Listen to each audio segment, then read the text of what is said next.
کتابوں کو اللہ تعالیٰ نے نازل فرمایا ہے وہ رمضان المبارک کے مہینے میں نازل فرمایا ہے. چاہے تورات ہو، زبور ہو، انجیل ہو، صحف ابراہیمی ہو، صحف موسیٰ ہو، جتنی بھی کتابیں آسمانی اتری ہیں وہ جو ہے وہ شہر رمضان المبارک کے مہینے میں اتری ہیں. قرآن کریم میں اللہ نے اعلان بھی فرما دیا شہر رمضان الذی انزل فیہ القرآن، رمضان کا مبارک مہینہ جس میں قرآن کریم کو نازل کیا گیا. کون سا قرآن؟ وہ قرآن جو ھدی للناس، لوگوں کے لیے ہدایت ہے، لوگوں کے لیے واضح دلائل ہیں. ایسا قرآن رمضان کے اندر نازل ہوا ہے. اسی لیے اللہ کے نبی صلی اللہ علیہ وسلم کا معمول تھا کہ آپ جو ہے قرآن کریم کا دور فرمایا کرتے تھے. بعض روایتوں سے معلوم ہوتا ہے کہ رمضان المبارک کی ہر رات میں حضرت جبرائیل امین آسمان سے تشریف لاتے اور اللہ کے نبی صلی اللہ علیہ وسلم کے سامنے آتے اور وہ آپ کو قرآن سناتے اور آپ علیہ السلام جبرائیل امین کو قرآن سناتے. اس طریقے سے دونوں کے درمیان میں قرآن کریم کا دور ہوا کرتا تھا. اتنا ہی نہیں، اگر آگے بڑھ کر دیکھیں تو بعض اللہ والے بزرگان دین، ائمہ اعزان اور اسلاف کے واقعات کو پڑھ کر دیکھیں کہ وہ جو ہے قرآن کریم کا اس مبارک مہینے میں بہت اہتمام کیا کرتے تھے. حضرت امام اعظم ابو حنیفہ رحمۃ اللہ علیہ کے متعلق کتابوں کے اندر لکھا ہے کہ رات میں ایک قرآن ختم کرتے، دن میں ایک قرآن ختم کرتے اور تراویح کے اندر پورے مہینے میں ایک قرآن ختم کرتے. اس طریقے سے صرف رمضان المبارک کے ایک مہینے میں 61 قرآن کریم کو ختم فرمایا کرتے تھے. حضرت مولانا الیاس صاحب رحمۃ اللہ علیہ کی والدہ ماجدہ روزانہ رمضان المبارک کے مہینے میں روزانہ 40 پارے قرآن کریم کی تلاوت کرنا ان کا معمول بتلایا جاتا ہے. اور بھی بڑے بڑے بزرگان دین کے واقعات ہیں. یہ واقعات صرف سننے کے لیے نہیں ہے بلکہ یہ عمل کے لیے ترغیباً بتلائے جاتے ہیں تاکہ ہمارے اندر بھی قرآن کریم کی تلاوت کا جذبہ پیدا ہو جائے. قرآن کریم کو پڑھنے کی کوشش کریں، فکر کریں. پڑھنا چاہتے ہیں تو پڑھیں، اگر پڑھنا نہیں آتا تو کوشش کریں کہ قرآن کریم کو سیکھ جائیں. اگر وہ بھی نہ ہوتا تو پڑھنے والوں سے قرآن کریم کو سنیں. اچھا موقع ہے کہ تراویح کے اندر قرآن کریم کو سنیں، لیکن ایک بڑا مجمع بڑی تاخیر سے آتا ہے. پہلی رکعت ختم ہوتی ہے، رکوع میں جانے سے پہلے آ کر رکعت باندھ لیتے ہیں، سیدھا رکوع میں چلے جاتے ہیں. نماز ہو جاتی ہے لیکن قرآن ہمارا ناقص ہو جاتا ہے. تھوڑی سی تکلیف ہوتی ہے، برداشت کریں. اللہ تعالیٰ کو یہی تکلیف تو پسند ہے. اللہ تبارک و تعالیٰ اسی چیز پر اجر عطا فرماتے ہیں اور ثواب عطا فرماتے ہیں. 11 مہینے خوب کما لیے، 11 مہینے خوب تجارت کر لیے، 11 مہینے خوب بزنس کے اندر اور ملازمت کے اندر کما لیے، لیکن کم از کم رمضان کا ایک مبارک مہینہ اللہ کی عبادت کے لیے، اعمال صالحہ کے لیے، اپنے آپ کو جنت کا مستحق بنانے کے لیے تھوڑا سا وقت فارغ کریں تو انشاءاللہ آخرت میں بڑا اجر و انعام ملے گا. تیسرا اور اہم ضروری کام یہ ہے کہ اس مبارک مہینے میں دعاؤں کا اہتمام کیا کرے. دعاؤں کا اہتمام کیا کرے. بہت سارے احباب نماز پڑھتے ہیں، سلام ہوتی فوراً نکل جاتے ہیں، پتہ نہیں ان کی ٹرین چھوٹ جا رہی ہے یا وہ ان کا ایئرپلین نکل جا رہا ہے. ایسے چلے جاتے ہیں جیسے نماز سے ان کا کوئی تعلق نہیں ہے. کیا گزر جاتا؟ 2-4 منٹ بیٹھ جائیں نماز کے بعد اللہ سے دعا مانگنے. مزدور جب مزدوری کرتا ہے تو بغیر پیسوں کے جاتا نہیں ہے. جب تک اس کو ٹھیکیدار پیسے نہیں دیتا وہ شام تک انتظار کرتا ہے اور اپنی مزدوری لے کر جاتا ہے. حدیث پاک کے اندر آتا ہے کہ نمازوں کے بعد دعا کی مقبولیت کا وقت ہوا کرتا ہے، لہذا دعاؤں کا اہتمام کرے. ان کے علاوہ ہم جو ہے تہجد میں دعا مانگے. سحری کے لیے اٹھتے ہیں، تھوڑا سا 10 منٹ پہلے اٹھ جائیں، وضو بنائیں، فریش ہو جائیں، 2 رکعت 4 رکعت اللہ جتنی توفیق دے تہجد پڑھیں. تھوڑی لیے اپنے اہل و عیال کے لیے، اپنے کاروبار کے لیے، اپنی دنیا اور آخرت کے لیے اللہ سے مانگے. دعاؤں کا اہتمام بہت ہی ضروری ہے. آج بڑا المیہ ہمارا یہ ہے کہ دعا مانگنے میں بڑی سستی لگتی ہے، بہت ایسا محسوس کرتے ہیں جیسے ہم نے اپنے سر کے اوپر پہاڑ لے لیا ہو۔ ہرگز نہیں ہے۔ اللہ تعالیٰ فرماتے ہیں وَإِذَا سَأَلَكَ عِبَادِي عَنِّي فَإِنِّي قَرِيبٌ أُجِيبُ دَعْوَةَ الدَّاعِ إِذَا دَعَانِي، جب میرا بندہ مجھ سے سوال کرتا ہے، مجھ سے مانگتا ہے تو میں اس کے قریب ہو جاتا ہوں، میں اس کو وہ چیزیں عطا کرتا ہوں جو وہ مجھ سے مانگتا ہے۔ یہ رمضان کی مبارک گھڑیاں ہے، یہ رمضان کے انوارات اور برکات کا ماحول ہوتا ہے، اس لیے دعاؤں کا اہتمام کریں، اپنی بیماریوں کی شفا اللہ سے مانگے، اپنے ٹینشنوں کو دور کرنے کے لیے اللہ سے دعائیں مانگے، ہماری جو ضرورت ہے اس ضرورت کو اللہ کے سامنے رکھیں۔ اللہ تعالیٰ کی رحمت اس مبارک مہینے میں عام ہوتی ہے، جیسے ایک بیمار بچے کی طرف ماں کی محبت اور ماں کا دل متوجہ ہوتا ہے، اس طریقے سے امت کے لوگوں کی طرف، ایمان والوں کی طرف اللہ کی رحمت متوجہ ہوا کرتی ہے۔ تو یہ تیسرا کام ہے کہ ہم دعاؤں کا اہتمام کریں اور افطار سے پہلے بھی دعا کریں۔ حدیث میں فرمایا گیا ثلاثتن فرمایا لا ترد دعوتهم، فرمایا کہ 3 آدمی ایسی ہیں جن کی دعا رد نہیں ہوتی، ان میں سے ایک فرمایا عادل بادشاہ جس کی دعا اللہ رد نہیں فرماتے، دوسرا مظلوم کی بد دعا جس کی بد دعا اللہ رد نہیں فرماتے، تیسرا فرمایا روزہ دار روزہ کھولنے سے پہلے اللہ سے دعا مانگتا ہے، اللہ تعالیٰ اس کی دعاؤں کو ضرور قبول فرما لیتے ہیں۔ تو بزرگ اور دوستوں ہمیں چاہیے کہ ہم دعاؤں کا اہتمام کریں، اور چوتھا اور ضروری کام یہ ہے کہ اس مبارک مہینے کے اندر ہم صدقات کی کثرت کریں۔ اللہ نے ہمیں جتنا مال عطا فرمایا ہے اس میں سے تھوڑا تھوڑا کر کے ہم اللہ کے راستے میں خرچ کریں۔ بہت سارے سفراء حضرات ہمارے سامنے آتے ہیں، مسجدوں کے تقاضے ہمارے سامنے آتے ہیں، غرباء، یتامى، مساکین، ان کے مسائل ہمارے سامنے ہوتے ہیں۔ اللہ نے ہمیں جتنی استطاعت عطا فرمائی ہے اس کے مطابق اللہ کے راستے میں خرچ کریں۔ حدیث پاک میں آتا ہے کہ اللہ کے نبی صلی اللہ علیہ وسلم رمضان کے مبارک مہینے میں کثرت کے ساتھ سخاوت فرمایا کرتے تھے، کثرت کے ساتھ اللہ کے راستے میں مال کو خرچ کیا کرتے تھے۔ اس لیے بزرگوں دوستو ہمیں چاہیے کہ یہ سفراء ہم تک پہنچتے ہیں، ہماری دکان تک آتے ہیں تو ان کا ہمارے اوپر احسان سمجھیں۔ قیامت کے قریب ایک زمانہ آئے گا، قیامت کی نشانیوں میں سے ایک نشانی یہ ہے کہ آدمی اپنی زکوٰۃ کا مال لے کر اپنے گھر سے نکلے گا، شام تک پھرے گا، لیکن اس کی زکوٰۃ لینے والا ایک آدمی بھی نہیں ملے گا۔ واپس شام کو اپنے گھر آئے گا، وہ زکوٰۃ کا مال واپس لے کر آئے گا۔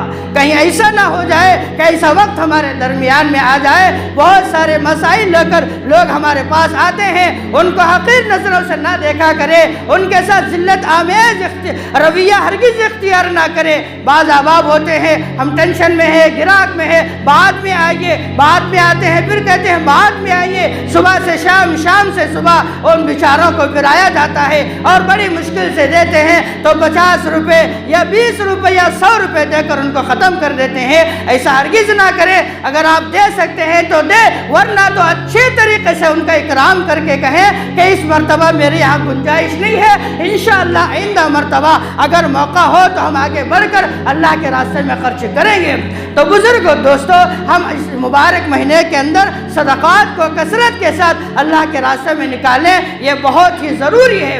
اس کے بعد 5واں اور ضروری اور بہت اہم کام یہ ہے کہ ہم گناہوں سے بچنے کی کوشش کریں۔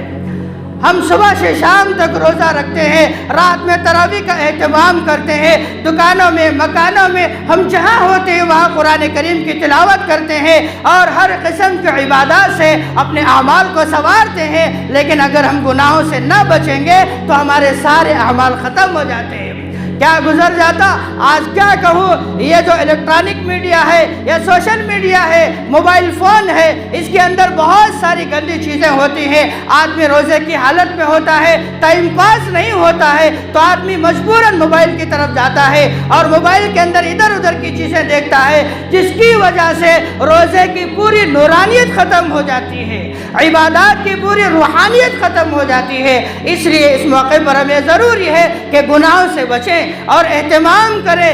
صرف بھوکا، پیاسا اور نفسانی خواہشات سے بچنے کا نام روزہ نہیں ہے، بلکہ اللہ تعالیٰ کی طرف سے جو ناپسندیدہ چیزیں ہیں جن سے بھی اللہ ناپسند فرماتے ہیں، اللہ کے رسول صلی اللہ علیہ وسلم ناپسند فرماتے ہیں، ان تمام چیزوں سے بچنے کا نام اصل روزہ ہے۔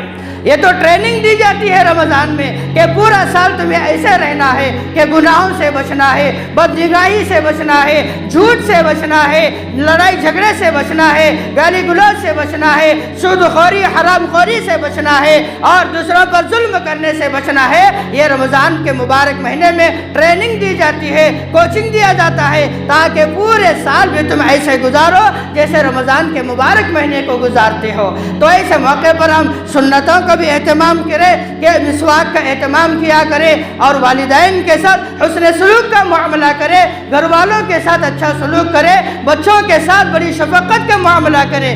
اسکول کے چھٹیاں ہو چکے ہیں، ہر گھر میں بچے ہوتے ہیں، بچے ستاتے ہیں، لیکن ماں باپ ان کو مارتے ہیں یا ان پر غصہ کرتے ہیں یا ان کو ڈانٹتے ہیں۔ ہرگز ایسا نہ ہو، بلکہ بچوں کے ساتھ شفقت کرنا یہ اسلام کی بہترین تعلیمات میں سے ہے۔ اس لیے ہمیں چاہیے کہ اس مبارک مہینے کے اندر ان 4-5 باتوں پر عمل کرے تو انشاءاللہ ہمارا یہ رمضان کا مبارک مہینہ اچھے طریقے سے گزر جائے گا۔ اللہ تعالیٰ سے دعا ہے کہ اللہ تعالیٰ ہمیں عمل کی توفیق عطا فرمائے۔